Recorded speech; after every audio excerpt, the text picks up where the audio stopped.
The detective who solved murders. After he died. Chapter 1. The last case of Nathan Crowe. Detective Nathan Crowe always said two things about death. It's just another puzzle, and I'll solve them until my last breath. Nobody thought he meant it literally. It was a rain-slick midnight when they found him, slumped over the evidence board in his office, a half-burnt cigarette between his fingers, his badge still clipped to his coat. The me ruled it a heart attack. Stress, exhaustion, too many cold cases clawing at him in the dark hours. The department mourned, of course. Crowe was a legend, the man who could find a missing child with just a shoelace, who could catch a killer by a footprint nobody else noticed. They packed up his files. They buried him with full honors. They moved on. Or tried to. Because 1 week after Crowe's funeral, something strange happened. A cold case Crowe had been obsessed with, the Valentine Strangler, a serial killer who vanished without a trace, suddenly broke wide open. Anonymous tips. Evidence appearing in places no one had searched before. Witnesses remembering details they'd sworn they had forgotten. And every lead pointed back to Crowe's desk, a place that hadn't been touched since the day he died.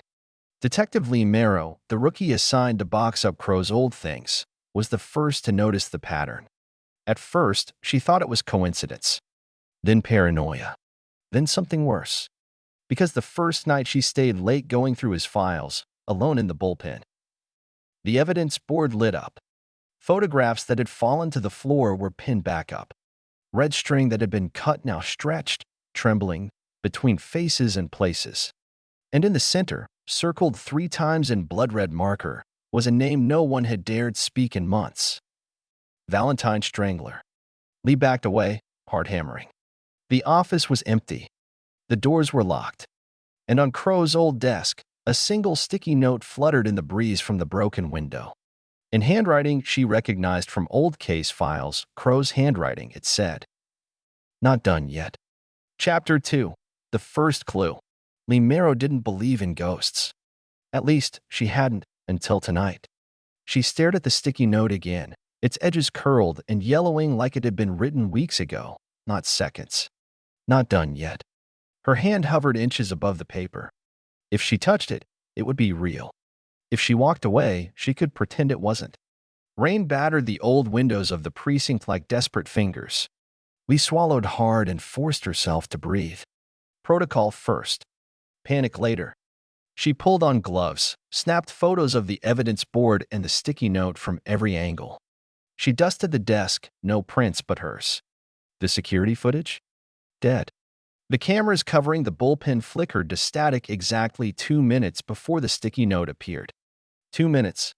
Just enough time for something or someone to move unseen. The department had chalked up the Valentine Strangler case to dead ends and bad luck. Crowe had taken it personally, they said. Obsessed over it. Haunted by it. And now, maybe haunting because of it. But logic clawed at the back of Leigh's mind. Ghosts didn't push pins into boards. Ghosts didn't use dry erase markers or leave sticky notes. Someone was trying to tell her something. Someone who didn't want the case to die with Crowe. She leaned in, studying the board. The photos, the maps, the newspaper clippings, all woven together with new, trembling red string. It pointed her to a pattern Crowe had missed, or maybe had seen but couldn't prove. All the victims had disappeared within a few blocks of an abandoned apartment building on Wrench Street. The city condemned it years ago: fire damage, asbestos, general decay. No one lived there. No patrols went near it after dark. It was, as far as official records went, a black hole on the map. And pinned next to the photo of the Wrench Street building was a scrap of torn notebook paper. Leigh hadn't seen it before. It simply said, "3rd floor, apartment 307.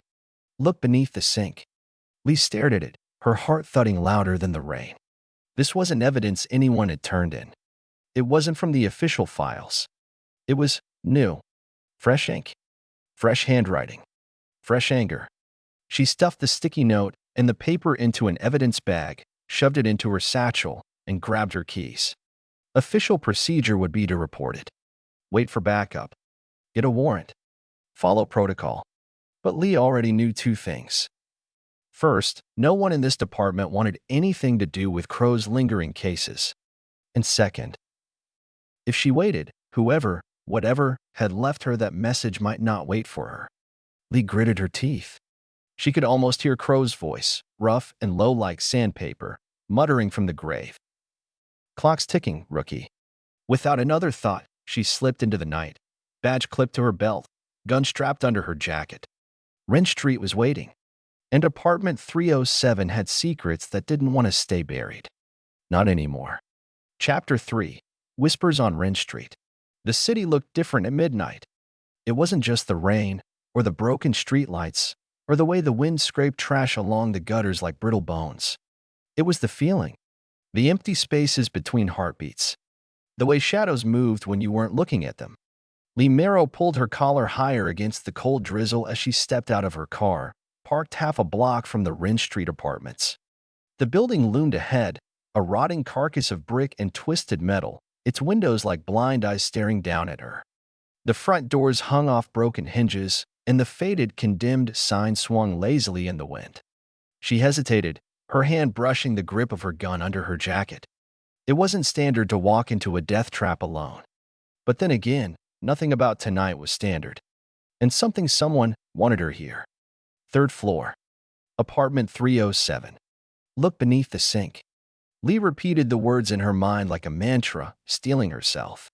One step at a time. One floor at a time. Find the clue. Get out. Figure out who or what was leading her. She stepped inside. The air inside the building was thick and damp, heavy with the scent of mold, ash, and something else, something metallic. Old blood, maybe. Or the memory of it. Her boots echoed too loudly against the warped floorboards. Every creak sounded like a gunshot in the silence. Her flashlight carved thin slices of light through the blackness, illuminating graffiti-scrawled walls and peeling wallpaper that hung in tatters like flayed skin. She found the stairwell. The metal railings were rusted and slick under her gloves. The first step groaned under her weight. The second shrieked like a dying thing. By the third, she was holding her breath, listening for movement above her. Nothing. Only the wind howling down the stairwell like a lost soul. First floor. She passed broken doors yawning open onto gutted apartments. Someone, or something, had been here recently. Scattered footprints in the dust. Empty beer bottles. A burnt-out fire pit made of stacked newspapers. But no signs of life now. Only the oppressive weight of being watched. Second floor. The walls were worse here, water damage eating huge holes into the plaster, wires dangling like skeletal veins. More graffiti, this time stranger, symbols she didn't recognize. Circles, slashes, triangles stacked in crooked towers. Warnings? Or invitations? Her flashlight flickered once, twice. She smacked it against her palm. It steadied, but her gut twisted. This place wanted her gone. She was sure of it. Third floor. The hallway stretched ahead, endless and dark. Apartment numbers peeled away from the doors, hanging by threads of rusted nails. 301, 303, 305. A door halfway down the hall. 307. It was closed. Mostly. A sliver of darkness breathed between the frame and the door, as if the building itself were exhaling. Leigh approached slowly, every instinct screaming that she should turn back. Instead, she tightened her grip on the flashlight, pushed the door open with her foot, and stepped inside. The apartment was a tomb. Furniture rotted to splinters. Glass crunched underfoot, broken mirrors, shattered bottles, the wreckage of forgotten lives. The walls were scorched with old fire damage, blackened handprints frozen in midscreen. And yet, the kitchen was strangely untouched. The cabinets hung intact. The sink, an old, rust-stained thing, waited beneath a cracked window smeared with dirt. Leigh crossed the room, boots kicking up little clouds of ash. She knelt by the sink, heart hammering, and reached underneath. A tangle of cobwebs brushed her wrist, sticky and cold. She gritted her teeth and dug deeper. Her fingers brushed something solid. Metal. A box. She pulled it out, coughing as a cloud of dust burst into the air. It was a small lockbox, old, battered, stained with something dark around the hinges. It looked like it hadn't been touched in years. And yet, etched into the lid, fresh and clear as if carved yesterday, was a single word. Crow. Leigh's blood ran cold. She turned the box over, no keyhole. Only a small indentation like a fingerprint scanner. But it wasn't modern. It was mechanical.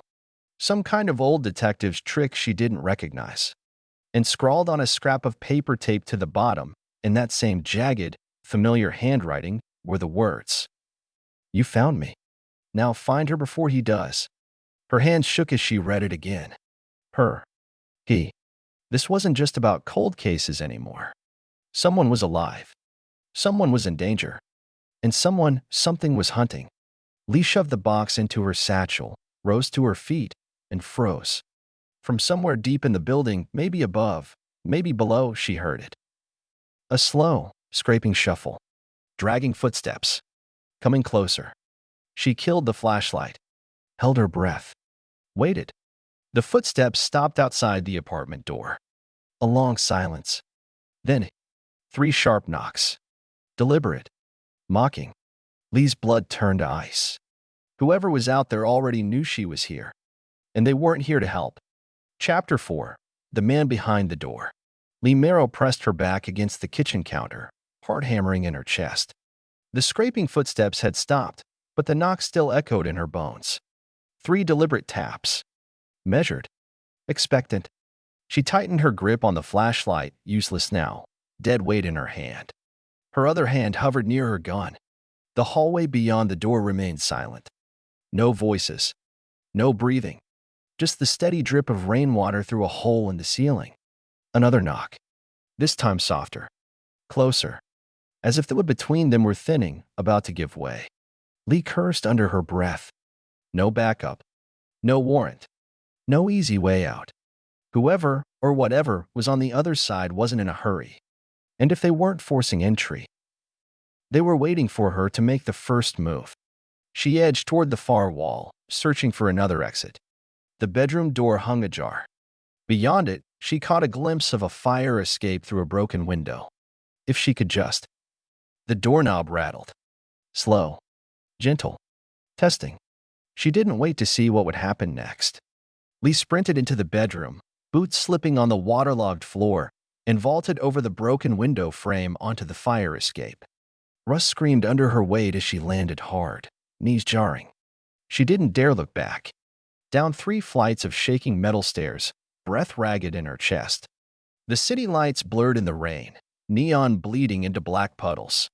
At the base of the fire escape, she paused, just long enough to glance back. The 3rd-floor window she'd come through yawned open into darkness. But behind it, silhouetted by the faint flicker of broken street lamps, stood a figure. Too tall. Too still. No face she could see, just a black outline, watching. And in the dim light, Leigh saw something that froze her blood colder than the rain ever could. The figure wasn't standing on the floor. It was hovering, just an inch above the broken floorboards. And it was pointing at her. Not beckoning. Not waving. Pointing. Accusing. Leigh turned and ran. She didn't stop until she reached her car, fumbled the keys, slammed the door shut, and locked it with trembling hands. Only when she was several blocks away, speeding through deserted streets, did she dare to breathe again. She didn't understand what she had seen. Didn't want to understand. Not yet. The box sat on the passenger seat, grim and silent, like it knew secrets it wouldn't easily give up. The note taped beneath it burned in her memory. You found me. Now find her before he does. Her. The woman, whoever she was still alive. But for how long? Leigh needed answers. And she needed someone who knew Nathan Crowe better than anyone else alive. There was only one person left who fit that description. Adrian Vance. Crowe's old partner. A man who had walked away from the force years ago, broken by something he refused to talk about.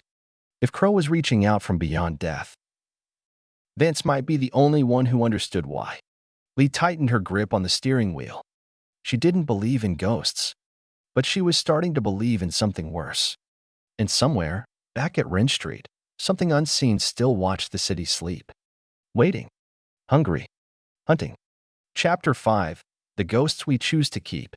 It was nearly 3 a.m. when Leigh Marrow pulled up to the crumbling house on the edge of the city. Adrian Vance's address wasn't listed anywhere official.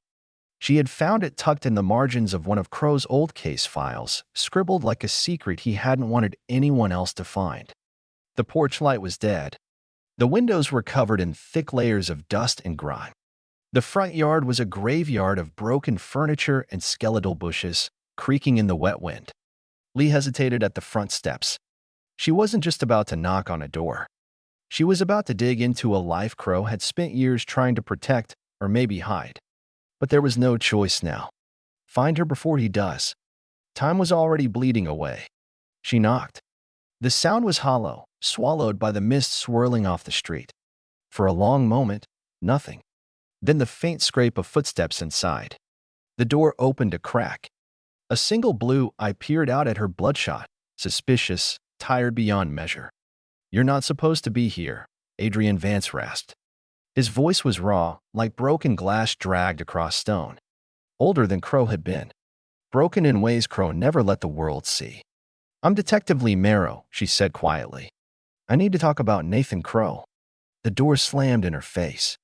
Leigh stood there, stunned. The rain picked up, needling her cheeks like cold knives. She knocked again, harder. "Please," she said. I think he's still working a case. And I think someone's going to die if we don't help him." Silence. Then the door creaked open again, wider this time. Adrian Vance stepped into view. Once, he must have been imposing, tall, broad-shouldered, the kind of cop you didn't argue with. Now he was hunched, his clothes hanging loose on a wiry frame, his hands trembling just enough to notice. But it was his face that told the story. Haunted. Hollowed out. Like a man who had seen too much and forgotten too little. He studied her for a long moment, then jerked his chin toward the darkness behind him. "Inside," he said. "Before they see you." The house was worse on the inside. A shrine to lost years. Stacks of old case files, yellowed newspapers, bottles of cheap whiskey gathering dust. Photos of crime scenes, some official, some not, pinned to cracked plaster walls. A fire smoldered low in the hearth, casting long, twitching shadows. And beside it, nailed into the wall, was an old police badge. Crowe's badge number, scorched and blackened. Leigh tried not to stare. "You shouldn't have come," Vance muttered, sinking into an ancient armchair. "They'll be watching you now." "Who?" Leigh asked. "The Valentine Strangler?" Vance barked a laugh, a sound with no joy in it. "If only," he said. "No. Worse. Something Crowe and I stumbled onto years ago. Something we buried so deep we thought it could never claw its way back." He rubbed his face with shaking hands. "You have no idea what you're chasing, rookie." "Then tell me," Leigh said, stepping closer. She pulled the lockbox from her satchel and set it on the coffee table between them. Vance stared at it like it was a live grenade. "You shouldn't have that," he whispered. "You shouldn't even know about that." "I didn't," Leigh said. "Until Crowe led me to it." Vance's hands trembled harder now. "You think he's dead," he said. "You think he's gone. But you don't know the kinds of promises Nathan Crowe made to catch the monsters we couldn't reach." Leigh swallowed hard. "Promises to who?" Vance didn't answer immediately. Instead, he reached into a drawer beside his chair and pulled out a battered, leather-bound journal. He slid it across the table toward her. "Start here," he said. "Start with the Red Hollow murders." Leigh frowned. "I thought those were closed." "The suspect died." Vance smiled grimly. "That's what they wanted you to believe." He leaned in close, eyes burning in the firelight. "If you keep pulling at this thread, Detective Marrow, you're going to find out things that don't want to be found. Things that aren't just crimes." He tapped the box. "They're curses.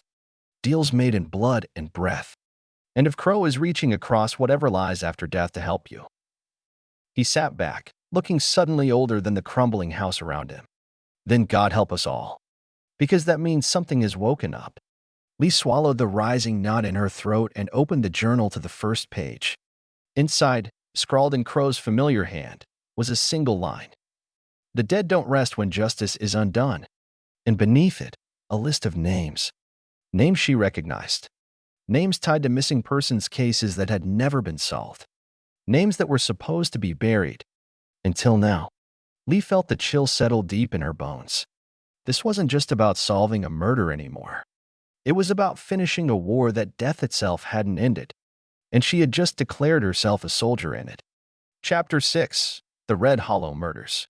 Leigh Marrow sat alone in her apartment, the rain drumming a steady rhythm against the cracked window pane. The city outside slept uneasily, hidden under a blanket of mist and broken streetlights. On her coffee table, the two objects that now defined her world. Nathan Crowe's battered journal, and the lockbox marked with his name still unopened. She flipped the journal open again, fingers tracing the list of names Crowe had left behind. Amelia Voss, Hector Reyes, Lily Stone, Marcus Blackwood, all of them tied to Red Hollow, a forgotten sliver of the city near the old freight yards, a place abandoned after a series of brutal, unexplained disappearances nearly a decade ago. Officially, it was called an urban legend. Unofficially, it was whispered about in the precinct halls like a curse. No one solved Red Hollow. No one even tried anymore. Crowe had tried, and according to Vance, he had paid a price for it. Leigh turned her attention to the lockbox. Its surface seemed darker now, as if it absorbed the dim light around it. No keyhole, no latch, just that strange indentation on the top, shaped vaguely like a thumbprint pressed into soft metal. Tentatively, she pressed her thumb into it. The box was cold, too cold, as if it had been sitting in a grave. There was a soft click. The lid cracked open with a hiss of stale air, releasing a faint scent of burned paper and something sweeter, rotten flowers, maybe. The smell of forgotten funerals. Inside, nestled among black velvet padding, was a single object. A photograph. Leigh picked it up carefully. The photo was old, the edges curling. It showed a woman, young, maybe early 20s, standing in front of a crumbling house Leigh didn't recognize. The woman's face was blurred, not from age, but as if something had deliberately smudged it. Across the bottom of the photograph, in jagged handwriting that made Leigh's stomach knot, were the words. She knows. No name. No date. No explanation. Only that terrifying certainty. She turned the photo over. On the back, more of Crowe's handwriting. Red Hollow. 19, Stillwater Lane. Leigh set the photo down carefully. Her heart pounded harder now, a slow, heavy drumbeat in her ears. 19, Stillwater Lane. The house in the photo. The woman who knew something someone was willing to kill for. Someone, or something, who might be hunting her next. The floorboards creaked behind her. Leigh froze. She lived alone. She hadn't made a sound. Nothing should have moved. Slowly, she reached for her gun on the edge of the table, turned her head, and saw the photo still lying on the coffee table. But now, without her touching it, the blurred woman's face was starting to bleed through the smudges. Faint at first, then clearer, like a developing Polaroid. Eyes wide with fear, mouth half open in a silent scream. Hands reaching out, not at the photographer, but at Leigh herself. The room seemed to tilt. The lights flickered. The shadows grew teeth. Leigh slammed the photo face down and backed away, heart crashing against her ribs. Whatever Crowe had uncovered, whatever deals he had made, they weren't resting in peace. They were waking up, and they had found her. By morning, Leigh was already driving toward Red Hollow, a place that officially didn't exist anymore. Her badge wouldn't help her there. Her training wouldn't save her. All she had was Crowe's journal, the photograph of a woman trapped between life and death, and the grim knowledge that the clock was ticking toward a reckoning Nathan Crowe had started, and that she would have to finish, or die trying. Chapter 7. Stillwater Lane. Red Hollow wasn't on any map anymore. Officially, it had been reclaimed, demolished, paved over, erased. But Leigh Marrow knew better. Places like Red Hollow didn't die. They just sank, like corpses in dark water.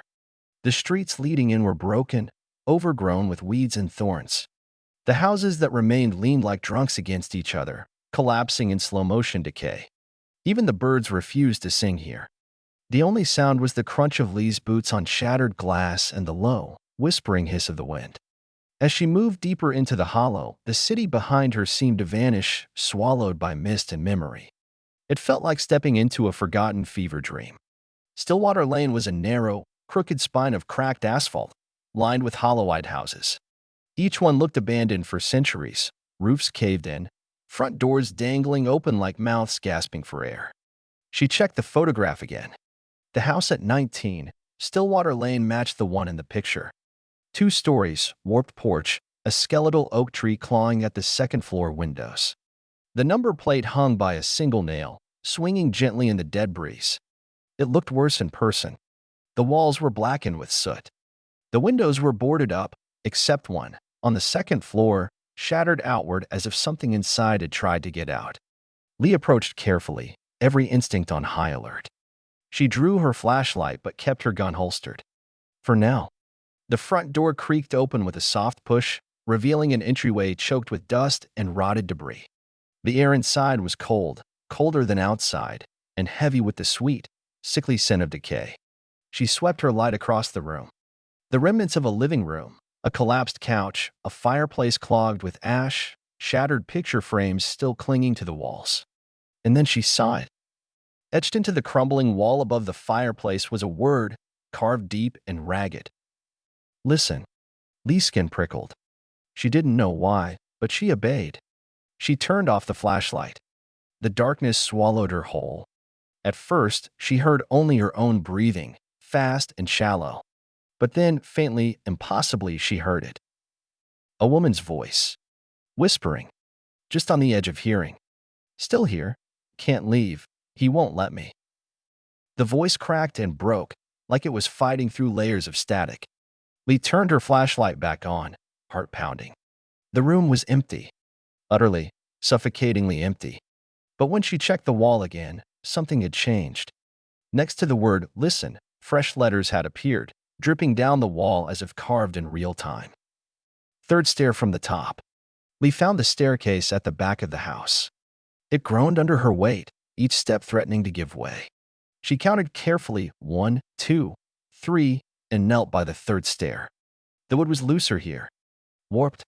Almost. Hollow. She pried it up with her pocket knife, heart hammering against her ribs.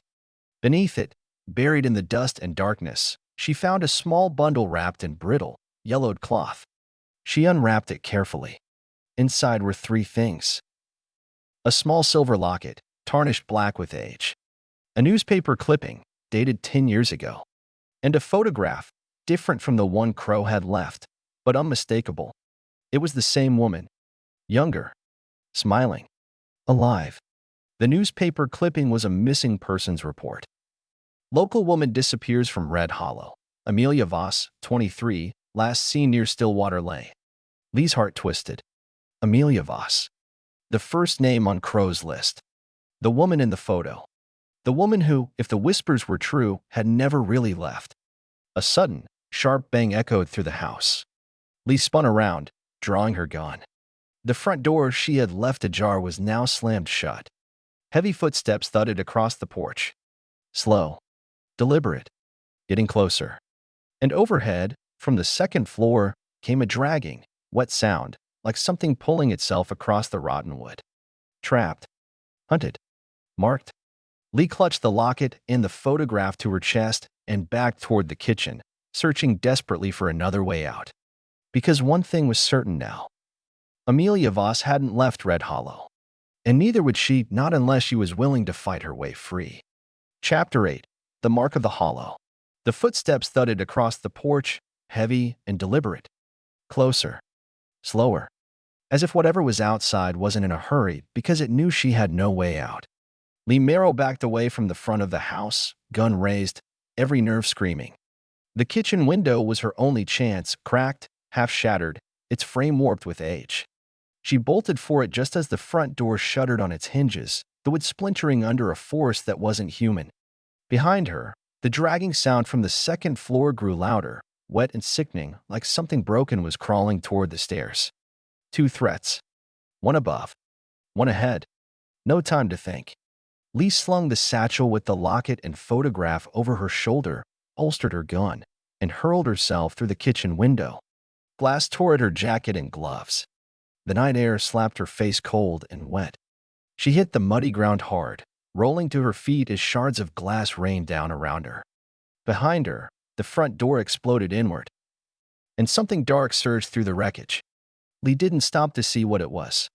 Some deep, Primal part of her brain screamed, "Don't look back." She ran, through the overgrown weeds and broken fences, down the mist-choked spine of Stillwater Lane, boots slipping on wet concrete, breath tearing at her lungs. And all the while, she could feel it behind her. Not footsteps, not running, but something crawling after her. Something wrong. Something that wanted her to see it and break. She didn't slow down until she crossed the boundary out of Red Hollow, marked only by a cracked, half-toppled city limits sign. The moment she crossed it, the air changed. Lighter, less oppressive, as if the hollow itself had claws that couldn't quite reach beyond its broken borders. Leigh collapsed against the hood of her car, gasping, blood dripping from shallow cuts on her arms and face. She forced herself to move, to get inside, to lock the doors. Only then did she allow herself to breathe. The satchel still hung from her shoulder. Inside, safe but trembling, were the locket and the photo, proof that Amelia Voss had been real. Proof that something was tying Leigh tighter and tighter to the fate of Red Hollow. She pulled out the locket first. It was heavier than it looked, ice cold to the touch, like it had been buried for centuries. Carefully, Leigh pried it open. Inside was a tiny folded scrap of paper, brittle and stained. She unfolded it with shaking fingers. Scrawled across it in a hand so hurried it almost tore the page was a single phrase. "The mark is not the end, it's the beginning." And beneath the words, a symbol. Rough, primitive, drawn in black ink that looked unnervingly fresh. A circle, split by a jagged line, with 3 dots arranged like a triangle inside it. Leigh frowned. She had seen something like this before. Not in Crowe's journal. Not in any police database. But burned into the walls of the hollow houses. Hidden among the graffiti. Carved into the doorframe of 19, Stillwater Lane itself. The mark of the hollow. Not just a symbol. A warning. Or maybe an invitation. The car radio flickered suddenly, static crackling through the speakers even though it wasn't turned on. Leigh jumped, heart pounding. Through the static came a voice. Broken. Distant. Barely more than a whisper. But unmistakably Crowe's. "You have to finish it, rookie. Before the hollow finishes you." The radio died. The car fell silent. Only the rain remained, drumming a slow funeral march against the windshield. Leigh sat frozen, the locket clenched tight in her fist. Somewhere, beyond the city, Red Hollow still waited. And whatever had been sleeping there was awake now. Chapter 9. Echoes in the Blood. The rain had finally stopped by the time Leigh Marrow pulled up outside the precinct. The rising sun clawed weakly at the horizon, bleeding pale light into a sky still heavy with storm clouds. She should have gone home. She needed rest. She needed stitches. But she couldn't shake the feeling that if she closed her eyes now, she'd never wake up. Instead, she slipped through the nearly empty bullpen, the locket burning against her chest beneath her jacket, and made her way to the small, windowless records room buried deep in the building's basement. It smelled like dust, old paper, and forgotten mistakes. Perfect. Leigh flipped on the flickering fluorescent lights and set up at a battered table with Crowe's journal, the photo, the locket, and a blank notebook. She needed answers. Now. First, the mark of the hollow. She tore a sheet of paper from her notebook and sketched the symbol from the locket again. A circle. A jagged vertical line through it. 3 dots arranged like a triangle. It wasn't just a brand. It was a map. Crowe's journal gave the first hint. In the margins beside a note about Red Hollow, he had scribbled, "Triad of loss. Intersection of broken roads. 3 witnesses. 3 points. 3 witnesses. 3 deaths? Or something worse?" Leigh checked the missing persons reports tied to Red Hollow. Most were random, scattered. But 3 names stood out, grouped within months of each other, all last seen near Stillwater Lane. Amelia Voss disappeared first. Marcus Blackwood, a local historian. Lily Stone, a teenage runaway. Each connected to an abandoned house marked by the same graffiti, the circle and line. 3 points on a map. 3 victims tied to the hollow. And maybe, just maybe, 3 keys to whatever was happening now. Leigh flipped the photo of Amelia Voss over again, studying every detail. Nothing new at first glance. Just the young woman standing in front of her house. A forced smile. Eyes hollow with fear even then. But something caught her attention. In the far background, just above Amelia's left shoulder, hidden in shadow, was another mark, painted onto the side of the house. The same circle split by a line symbol. And beneath it, half obscured by rot and age, a phrase. No return. Leigh's mouth went dry. Amelia had tried to warn them, had tried to warn herself. But no one listened. No one wanted to listen. As Leigh pieced the evidence together, her head started to pound, a sharp, rhythmic ache behind her eyes. The room seemed to tighten around her, the walls bending closer, the light buzzing louder. The locket on her chest grew heavier, hotter, almost burning. She tore it off and dropped it onto the table, and as it hit the surface, a thin line of blood trickled from the locket's seam. Not hers. Not from any wound she could see. The locket itself was bleeding. And in the blood, seeping across the scratch table, the mark of the hollow bloomed again, drawn in dark red lines that shimmered and shifted. Leigh staggered back, while rising in her throat. This wasn't just a curse. This was a living thing. Crowe hadn't just left her clues. He had bound her to the hollow, tethered her soul to its endless hunger. And unless she broke the cycle, she wasn't going to solve a case. She was going to become the next missing name scrawled in the dark. Somewhere above her, a door slammed.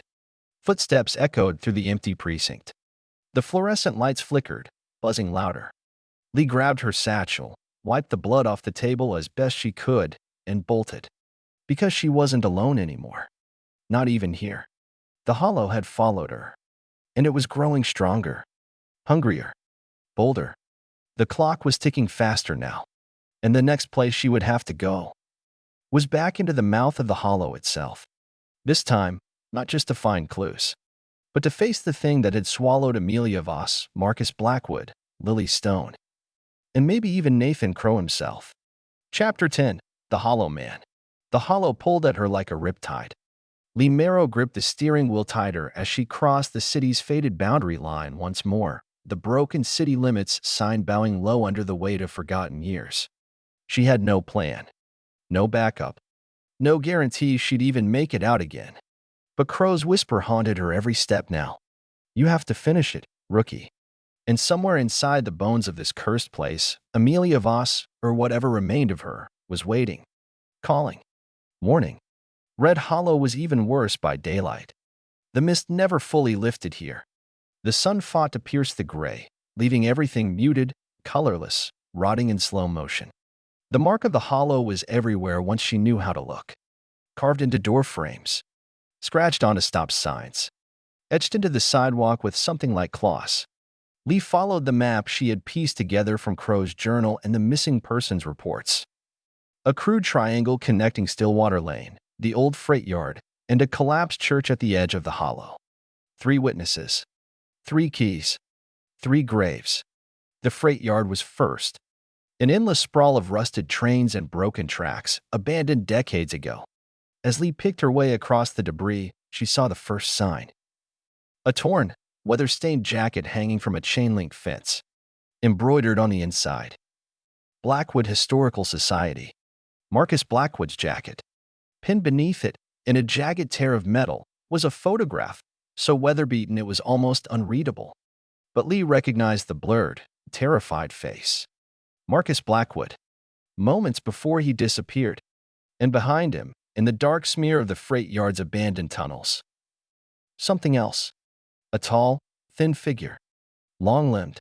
Faceless. Watching. Waiting. The wind shifted. And Leigh realized she wasn't alone. A shadow moved at the edge of her vision too fast, too quiet for anything human. She spun, gun drawn, but the rail yard was empty. Only the slow, clanging groan of rusted metal in the wind.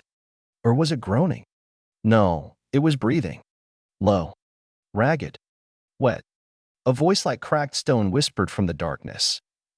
You found the first. Now find the second, if you dare. Leigh's flashlight flickered wildly. She caught a glimpse of the figure again, closer this time. No face. No features. Just endless gray skin stretched too thin over 2 long bones. The hollow man. Not alive. Not dead. Something worse. A memory given form by the hollow itself. A guardian of the curse. A collector of the lost. And he was smiling at her, though he had no mouth to smile with. Leigh backed away slowly, heart hammering so hard she thought she might pass out. The hollow man didn't follow. Didn't chase. Just raised one skeletal hand and pointed toward the next place she would have to go. The church. She ran. Through the broken streets. Past houses with boarded-up windows and whispers leaking from the cracks. Every step she took felt heavier, like the ground itself was trying to drag her down. By the time she reached the ruined church, the sky above Red Hollow had turned a sickly green-gray, swirling like a bruise. The church doors were split down the middle, hanging crookedly on their hinges. Inside, the pews were toppled like bones in a mass grave. And on the altar, nailed in place by rusted spikes, was the last photograph she needed. Lily Stone, eyes wide with horror, mouth sewn shut with black thread. Beneath the photograph, scrawled in something dark and crusted and horribly familiar, were the words, "Speak, and you're taken." Leigh's head spun. The pieces of the hollow's curse clicked into place. Amelia Voss tried to warn others. Disappeared. Marcus Blackwood tried to document it. Disappeared. Lily Stone tried to screen. Taken anyway. 3 witnesses. 3 silences. 3 failures. And now, she was the next name on the list. Unless she found a way to break the cycle. Unless she found the final secret Crowe had died trying to uncover. The hollow man's voice slithered through the broken rafters. 3 keys, 1 gate. Open it, or join them. Leigh turned to run, but this time, the hollow wasn't just watching. It was coming. Fast. Relentless.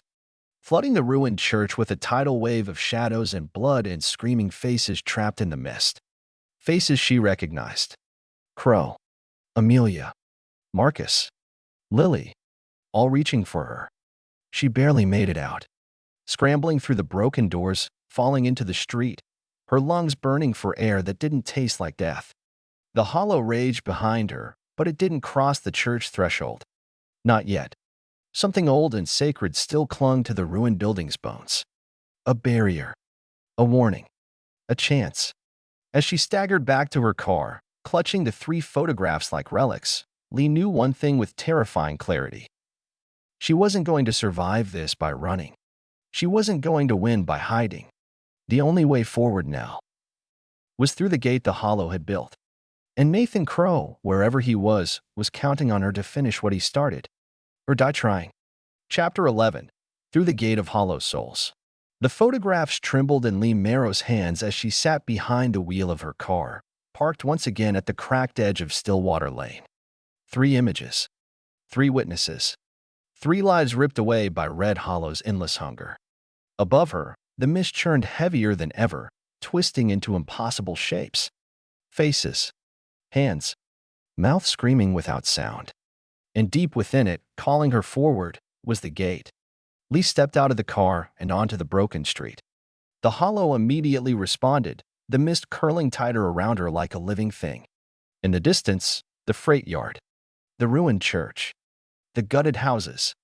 Each point glowing faintly now, the way dying coals pulse when the fire's almost gone. She understood now. The 3 sites weren't just graves. They were anchors. Anchors that fed the hollow. Anchors that kept it alive. And she held the keys. The photographs. The memories. If she was right, if Crowe had been right, placing the 3 photographs together at the hollow's heart could tear the curse open wide enough for one final confrontation. Or it could destroy her completely. Maybe that was the point. Maybe there were no survivors of the hollow. Only replacements. The map burned in her mind, the center point between all 3 sites. An old playground, abandoned and rotting, at the intersection of Hollow Creek Road and Stillwater Lane. The first place Amelia Voss had disappeared. Leigh forced her feet to move, every step a battle against the weight pressing down on her chest. The playground emerged from the mist like a skeleton. Rusted swings creaking in the dead air. A slide split down the middle like a cracked tombstone. Weeds taller than her waist swallowing the merry-go-round. In the center of it all stood a crumbling fountain, dry and clogged with dead leaves. And at the base of the fountain, carved into the stone so deep it looked like a wound, was the mark of the hollow. The final gate. Leigh approached, each step sinking into the soft, soggy earth. She knelt before the fountain, laid the photographs carefully at the center of the mark, one after another. Amelia's blurred warning. Marcus's terrified last glance. Lily's stitched silence. The mist thickened instantly, condensing into long, greedy fingers clawing toward the center. The earth beneath Leigh's knees shuddered. The fountain cracked deeper with a long, shivering groan. And then she heard it. A heartbeat. Not hers. Not human. Something old and hollow and furious. The mark flared with black fire, and the ground split open beneath the fountain, revealing a gaping pit that breathed mist like a dying lung. A voice whispered up from the darkness. "You called. Now come." Leigh stood, hands trembling, vision swimming. This was it. The last step. The step Crowe hadn't taken, or hadn't survived taking. There were no promises here. No guarantees of rescue. Only the cold, certain truth that she either faced the hollow now, or became another name swallowed by it. She stepped forward. The mist surged up to meet her, swallowing her whole, dragging her down into the gaping maw of the hollow's heart. And the last thing she heard before the world dissolved into darkness was Crowe's voice again, faint but fierce. "Finish it, Leigh. End it for all of us." Chapter 12. The Heart of the Hollow. Leigh Marrow fell through darkness. Cold mist clawed at her skin, pulling at her jacket, her hair, her thoughts. It wasn't just fog. It was memory, unspooling around her like ghostly ribbons. Whispers filled the void. Snatches of regret. Laughter twisted into sobs. Names she knew, and some she didn't. Marrow, Marrow, Marrow down to bone. Another lost. Another taken. You can't save them. You can only join them. She hit solid ground with a bone-jarring thud. But it wasn't earth beneath her. It was something softer, wetter, something that moved under her weight. She staggered upright, clutching the locket tied in one hand like a talisman against the dark, and opened her eyes. Red Hollow was gone. She stood in a warped reflection of it, a ghost city made of bones and blood and broken dreams. The buildings here leaned impossibly inward, their windows screaming silently. The playground was twisted into a cage of rusted metal, spinning endlessly on its own. And the sky. The sky was wrong. It pulsed like a dying heart, each beat sending a wave of despair crashing over the streets. It wasn't mist anymore. It was breath. The hollow was alive, and it was watching her. In the center of the nightmare city stood the fountain, larger now, swollen and cracked, vomiting endless black mist into the air. At its base, tangled in chains of rotted bone and bleeding rope, was a figure. Nathan Crowe. He looked up as Leigh approached, his face haggard, his eyes burning with a desperate, unnatural light. But he smiled, the same tired, sardonic smile she remembered from old case files. "About time you showed up, rookie," he rasped. His voice was shredded, like it had been screaming for years. Leigh rushed forward, but an invisible force slammed her back. A wall of raw hatred that shivered the air itself. The hollow wasn't going to let him go without a price. The ground split open behind her, and from the cracks, the hollow man rose. Towering, faceless, stretching impossibly thin and tall, dragging chains made of screaming faces. He spoke directly into her mind now, bypassing words. "Trade, little detective. A soul for a soul. Stay, and he goes free." Crowe shook his head violently. "No, Leigh. Don't listen. That's what it wants. Another anchor. Another voice trapped in the walls." Leigh's heart twisted. Everything the hollow touched was a lie. Everything it promised was a prison. But there had to be a way. She remembered the locket. The blood. The mark. The hollow thrived on silence. On broken promises. On memory twisted into chains. But she wasn't broken. Not yet. Leigh stepped forward, past the wall of hate, past the fear crawling under her skin. She opened the locket and pulled out the scrap of paper inside, the message Amelia Voss had hidden all those years ago. "The mark is not the end, it's the beginning." She pressed the bloody scrap into the fountain's cracked surface. The hollow shrieked, a sound like 1,000 souls being torn apart. The mist recoiled. The chains around Crowe trembled and loosened. The hollow man lunged, and Leigh fired. Not at the hollow man himself, but at the fountain. At the heart of it all. The bullet struck the paper, struck the mark. The cracked stone exploded in a blast of black fire and searing light. The world unraveled. The hollow man screamed, a sound that ripped the air itself apart. The nightmare city shook and crumbled, walls toppling into dust. The mist peeled away like rotten skin, revealing stars beyond. Real stars. A real sky. A real dawn. Crowe stumbled free of the collapsing fountain, coughing, bleeding, but alive. Or at least, as alive as anything could be after what he had endured. Leigh caught him as he fell. Together, they stumbled toward the edge of the dying hollow, the ground collapsing behind them. "You did it," Crowe rasped. "You crazy, stubborn rookie. You actually did it." Leigh gritted her teeth, half dragging him forward. "Couldn't let you haunt the evidence room forever, old man." They crossed the boundary. The mist clawed at them one last time, and then the hollow screamed one final time and vanished. Leigh woke up in the real world. The ruined playground. The cracked fountain, just stone now. No mist. No monsters. No hollow. Crowe was gone. Only his badge lay beside her, clean, gleaming, untouched by decay. Pinned to the badge was a note, written in Crowe's scrawled handwriting. "Not done yet. Protect the lost. Burn the hollow wherever you find it." Leigh picked up the badge and smiled through tears. The hollow was dead, but the world was full of small hollows. Places where memory curdled and pain festered. Places that needed cleansing.